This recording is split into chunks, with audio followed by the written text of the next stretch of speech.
एक गांव में एक किसान रहा करता था। उस किसान का नाम था श्याम। वो रोज़ सुबह अपने खेतों पर जाता और पूरी लगन और मेहनत से खेती बाड़ी किया करता था।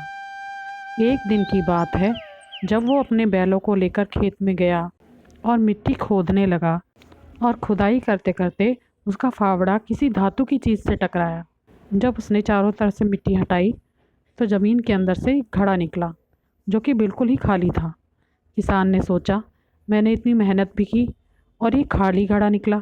दोपहर का समय हो चुका था, तो किसान ने सोचा क्यों ना खाना खाने चला जाऊं, और उसने अपना फावड़ा घड़े में ही छोड़ दिया। जब वह खाना खाकर हाथ मुंह धोकर वापस लौटा तो उसने देखा कि घड़ा फावड़े से भरा हुआ था। वहाँ पर एक की जगह 100 फावड़े थे। यह देखकर किसान को बहुत आश्चर्य हुआ और सोचने लगा, ये कैसा जादू है। उसकी समझ में कुछ नहीं आ रहा था।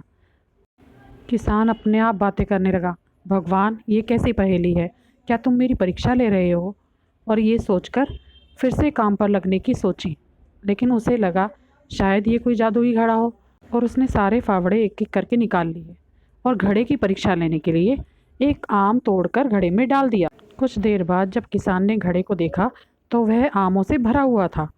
तभी किसान समझ गया कि ये कोई मामूली घड़ा नहीं है, ये तो कोई जादुई घड़ा है।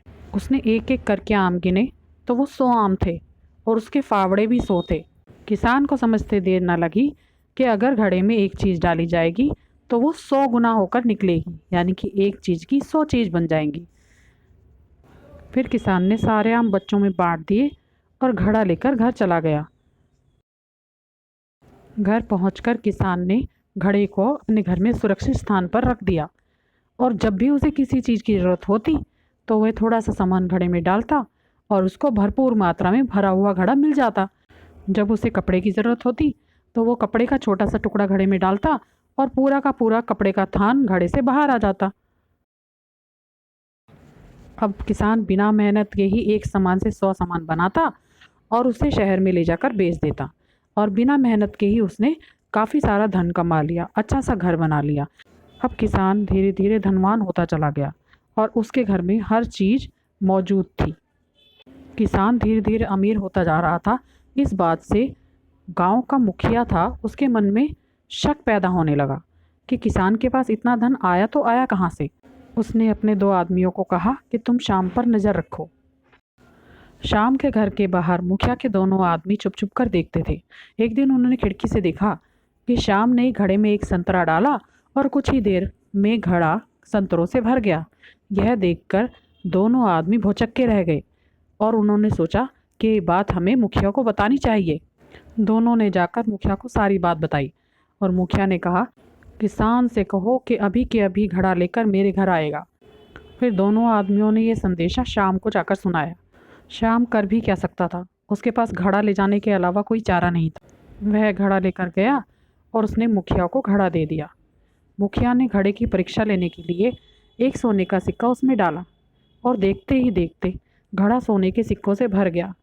बस फिर क्या था, दोनों आदमियों के मन में और मुखिया के मन में लालच इतना दौड़ पड़ा कि वो भूल गए कि घड़ा टूट भी सकता है, और आपस में खींचातानी करने लगे। इसी खींचातानी में घड़ा गिरकर टूट गया और बस वहीं सब कुछ खत्म हो गया। देखते ही देखते सारे सिक्के गायब हो गए। शाम भी समझ चुका था कि लालच करना बुरी बला है, लालच कभी नहीं करना चाहिए। शाम ने सोचा कि आज से मैं फिर से मेहनत करूँगा और मेहनत करके ही पैसे कमाऊँगा।